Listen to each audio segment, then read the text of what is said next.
Jésus, est-ce vrai que si nous prions avec foi, nous pouvons accomplir des choses impossibles? Je vais te raconter une histoire, mon enfant. Il était une fois un homme nommé Daniel. Il vivait dans un royaume où le roi ne croyait pas en Dieu. Daniel, un homme de foi, priait 3 fois par jour, ayant toujours confiance en Dieu, même si cela n'était pas bien vu par certains. Que s'est-il passé, Jésus? Le roi a institué une loi interdisant de prier un autre Dieu. Les ennemis de Daniel l'ont vu prier et l'ont accusé. En conséquence, Daniel a été jeté dans la fosse aux lions.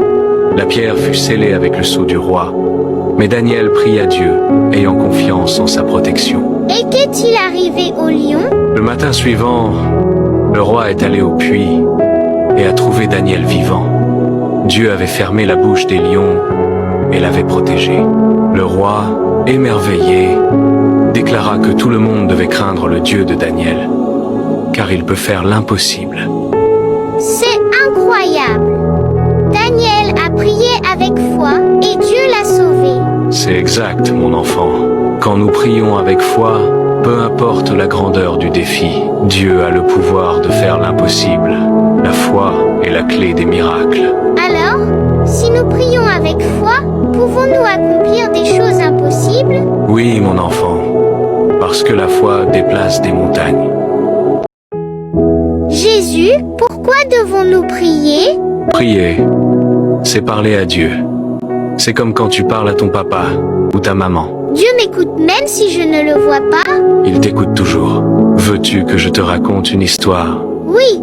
Un jour, un berger avait beaucoup de moutons, mais l'un s'est perdu. Le berger laissa les autres et chercha la brebis perdue jusqu'à ce qu'il la trouve. Et qu'est-ce que cela a à voir avec la prière? La brebis ne savait pas revenir, mais le berger l'écoutait si elle bêlait. C'est ainsi que Dieu est. Quand nous prions, il écoute, même si nous sommes perdus. Alors, si j'ai peur ou si je suis heureux, puis-je lui parler? Exactement. Dieu veut savoir tout ce que tu ressens. Je vais prier d'avant. Et il t'écoutera toujours avec amour. Jésus, pourquoi les gens meurent-ils? Où vont-ils? La mort n'est pas la fin, Matthieu. C'est comme traverser un pont vers un endroit où il n'y a ni douleur ni larmes. Mais ma grand-mère me manque. Va-t-elle bien? Laisse-moi te raconter une histoire. Il était une fois une chenille qui avait peur de quitter sa feuille. Un jour, elle s'est enveloppée en silence et s'est reposée. Tout le monde a pensé qu'elle avait disparu. Mais bientôt, elle est sortie transformée en un beau papillon volant librement parmi les fleurs. Alors ma grand-mère est comme un papillon? Oui, maintenant il vole là où il n'y a pas de tristesse.